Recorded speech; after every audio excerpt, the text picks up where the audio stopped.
Good morning. The debate about how we should deal with the COVID-19 crisis rages in Lansing. Today we'll get a Republican legislative perspective on that and some other issues. It starts right now. From TV6, this is The Ryan Report. Here's your host, Don Ryan. The debate in Lansing concerning the restrictions placed on state residents and businesses during the COVID-19 pandemic reached a fever pitch a week ago as Governor Gretchen Whitmer extended her emergency declarations without the support of the Republican-controlled state legislature. TV6 has covered the governor's press briefings and town hall meetings, so this morning we'll get the Republican legislative perspective on that issue and others as we talk with State Senator Ed McBroom. The senator represents all of Upper Michigan except Luce, Chippewa, and Mackinac counties. We asked Senator McBroom why he disagrees with some of the governor's actions. I guess I'd like to just preface a little bit by saying, I think a lot of us, myself included, felt like the governor from the beginning of this crisis has made a lot of good and important decisions and I sincerely believe is working to preserve life as much as possible. I don't think there's any other subterfuge or ulterior motives here. She's working for the people. And, I support a lot of the orders. There were a few misses at the beginning, a few things that didn't go right, but she was sincere. And, we extended that April 7th, gave another 23 days. But as time goes by in an emergency, you get more perspective, you get more understanding, and the legislature, not just of its own accord, but because of what we are hearing from our citizens that we represent, began to really tell the governor after that extension at the beginning of April, we need to be having discussions on how to transition back to regular government order, to regular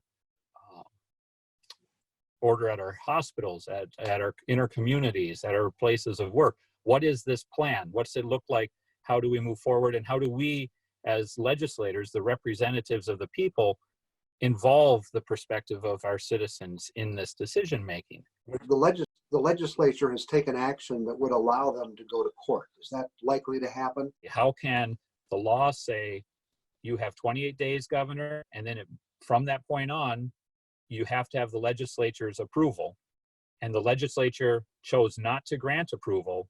And so then the governor said, well, that's okay.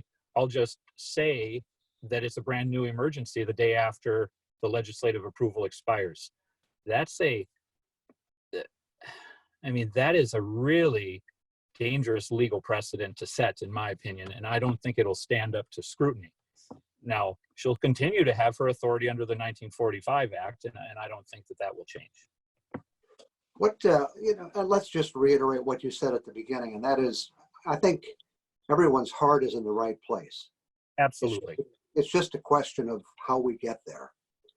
And it's a question of saying, when do we start allowing us to go back to a normal system in America, in Michigan, of the people have elected 148 representatives to speak for them.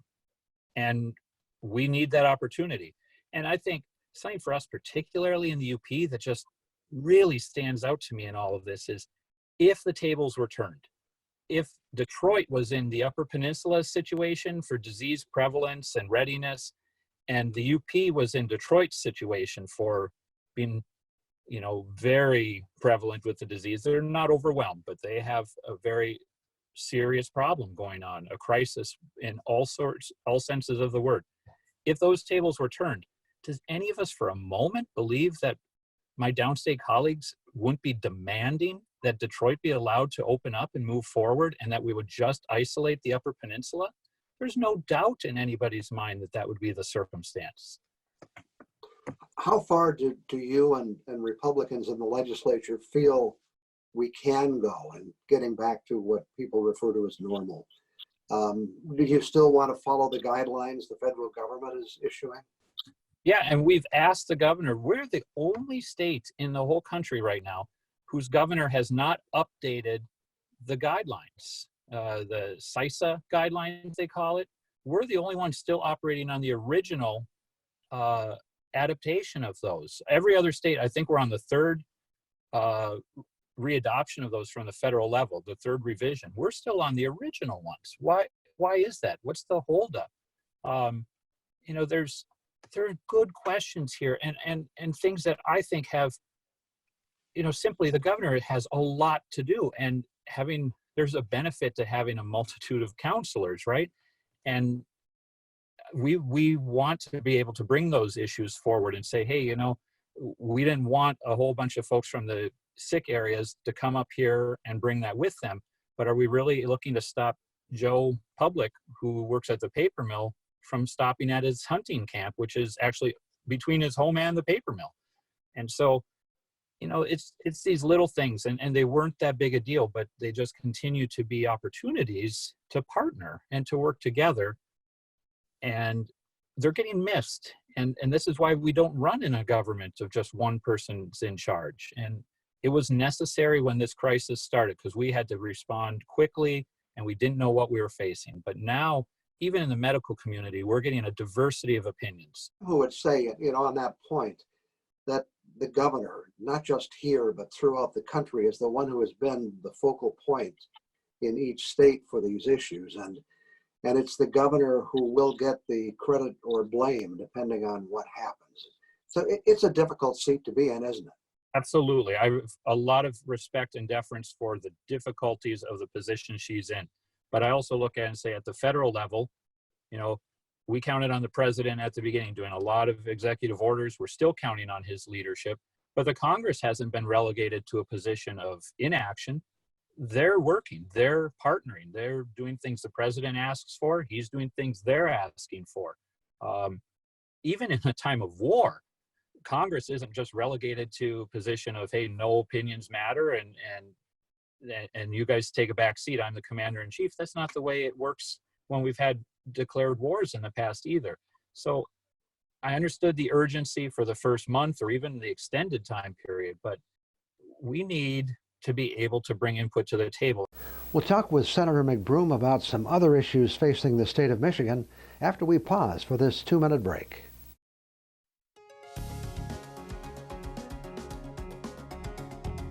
As we continued our conversation with Senator McBroom, we asked him about what the legislature has been doing during this period and what are some of the major issues on the table. Until, the last couple of weeks, the legislature had been primarily working from home, trying to pass along information to the administration and information back to our citizens, but been preparing itself. The budget committees have been doing a lot of work in the background so that we can still move forward with the budget process. But at this point, the legislature is going to begin to do its regular work. The biggest item you're going to have to deal with at some point is the budget. Now, yes, from what we hear, the state could lose or come in several $billion short of, yes, of normal in tax revenues. How is that going to work? How can you make up that kind of loss? I don't think that we can. We're looking at $2 to $3 billion for this coming budget cycle, which would begin October 1st. Likely, we'll have to do what we call a negative supplemental for the current budget cycle, where we take back things that we've proposed spending on for the current cycle and cancel projects or programs that haven't yet consumed that money in the current budget year. Of course, there's good work being done by our governor to bring in additional dollars from the federal side of things, and we need to continue to support that and see how much of our budget can be supplemented by that. We also have our stabilization fund, or what we call the rainy day fund, that has $1 billion in it. But we're looking at $2 to $3 billion for this cycle and potentially up to $4 billion for the following year. So that $1 billion in the stabilization fund isn't, we can't just use it all up at once. That would be unwise as well. I've got, I've heard from a number of colleagues different proposals to raise revenue. I think that there's a significant chance that we'll have to do that. But the question, of course, is with folks out of work and businesses shut down, who do you go to ask for more money? That doesn't create a counterproductive problem. So it's very complicated right now. I know that the appropriations chairs are instructing their committees to try to find 10 to 30% cuts across the board in every department. School aid fund, the K-12 schools, that's going to be affected in the same way, isn't it? Absolutely. The largest portion of money in the school aid fund comes from sales taxes. And so, of course, sales tax revenue is down in a big way. Also, a significant portion comes from income taxes. And so you look at those two losses right now, and we're looking at major hits on our schools. I've been in touch with many of our superintendents who are already preparing their boards for that loss. The car insurance, we're hearing reports that that it will deliver on the promise that was made when the legislation passed. What are you hearing about the possibilities for car insurance reductions in the come July? So far, it's looking good. I mean, the reports are good. I'm a little surprised that the insurance companies have been able to put together all of the work they had to do to implement the new law. I know a lot of folks, were frustrated. It took a while before the law could be implemented, but there was a lot to do. I mean, re-educating your agents, building new computer systems, building new applications, new tables for actuarial usage. And the new system is going to be more complicated. I mean, we're moving from a one-size-fits-all situation where it's just everybody pays for the gold-plated Cadillac plan to a situation where all of us are going to have multiple options. And, so everybody needs to start talking to their agent and say, hey, what are my options going to be on July 1st? Can I start to make some plans for what level of protection I want to purchase and can afford? When we come back, we'll talk about the threat to the nation's food supply. But first, this break.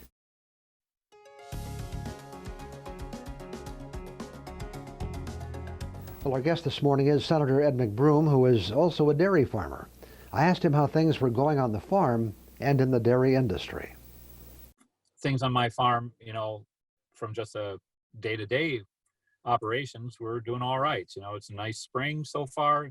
It's not the earliest, but it's certainly not as late as last year or other years. And so day-to-day, we're doing all right. But for the dairy industry itself and for the viability of every dairy farm in the UP or everywhere else right now, it is unbelievably scary. And I know many of your watchers with their own businesses are probably recognizing that too. But we're talking about the availability of food for this nation this fall in terms that I don't want to create some sort of panic by any means, but the trepidation that I have, I don't think I could understate. Or I don't think I could overstate is what I mean.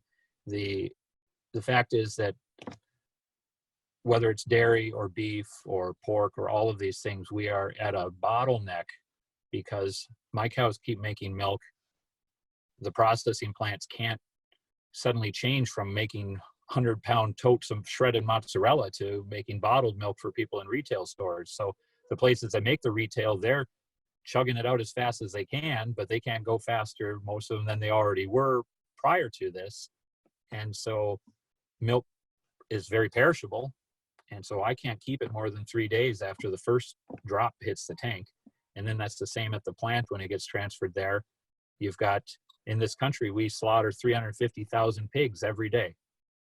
And when you lose 70 to 80,000 kills a day because plants had to shut down, that creates an enormous hiccup in the whole supply chain management, because 80,000 pigs that don't go today back up the pigs that were supposed to go the next day and the day after that, all the way down to the piglets that are born to be raised for a couple of months from now.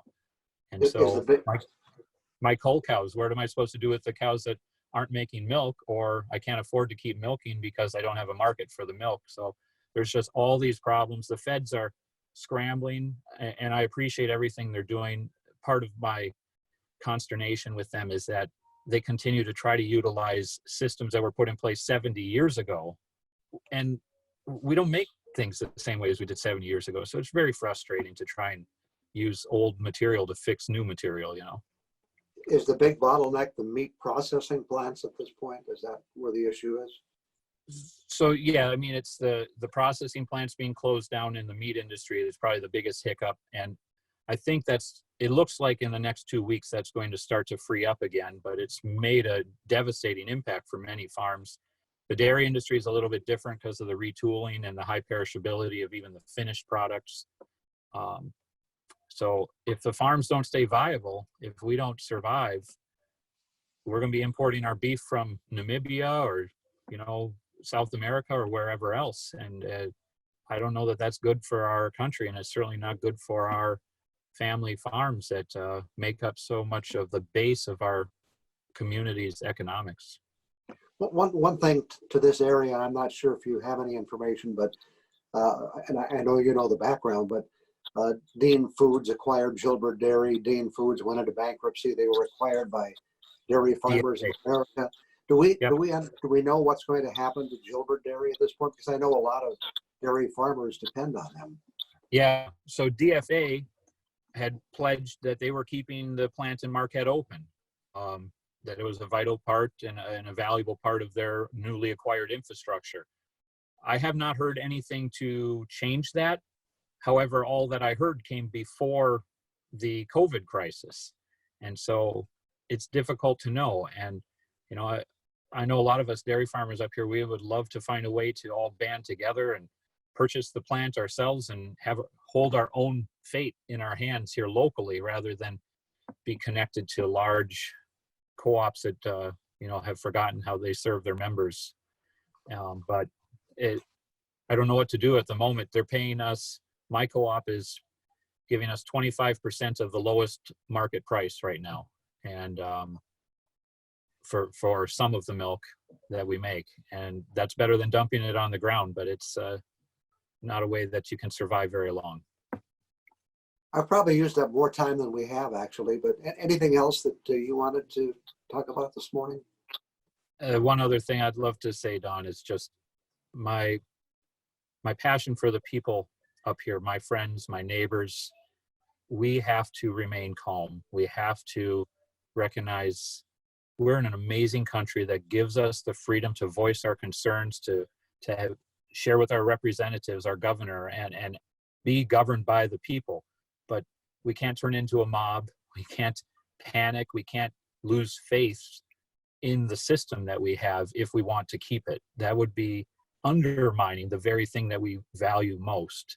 And so I know it's frustrating and scary, my farm, other people's businesses, their livelihoods, but we have to stay the course and utilize the legitimate legal options we have, and not let ourselves fall into civil unrest. You know, civil disobedience might be one thing, but unrest, these are our neighbors, these are our friends, these are fellow citizens.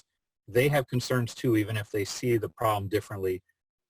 Let's continue to be brothers and sisters in this country who work out our problems peacefully through the process. And sometimes it doesn't go exactly your way, but we have to stay true to the rules of the Constitution and the game. And if we feel they're being violated, we have legal options for elections or courts, and not give up on that.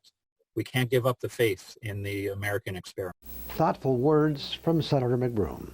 I'll have some thoughts on life today when we return.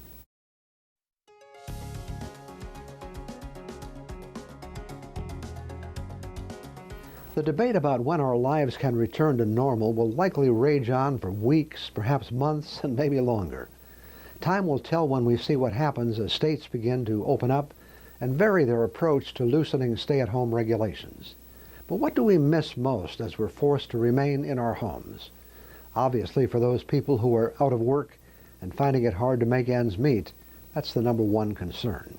But what about those who aren't facing that challenge? It varies from person to person, but a very informal survey I did on Facebook makes it clear that most of us miss some very basic things that we took for granted before this all began. Leaving the house without a second thought about where we can or cannot go. getting together with family, friends, and coworkers without concern about face masks or spreading germs. We may not miss handshakes, but some people miss giving and getting hugs. Many miss shopping without having to worry about being exposed to disease, and going to church on the weekend with family and friends. People miss going to a restaurant, and I find myself in that category. It's not that we aren't eating well at our house. In fact, we're probably eating better than ever. It's just that eating out is more than just getting food for our tummy. It's a social activity, and a lot of us miss it. Many of those who answered my survey question just miss being with others. You know, today we can talk or text on cell phones and communicate on social media, but we miss face-to-face conversation, which is kind of ironic in a way, since when we had that opportunity, many were relying on electronic conversation. Another thing that a lot of us miss is sporting competition. No, we don't want to play the game. We just want to see them on our TV set. Normally, we'd still be in the NHL and NBA playoffs. I, for one, really miss tuning in to check out the Detroit Tigers games.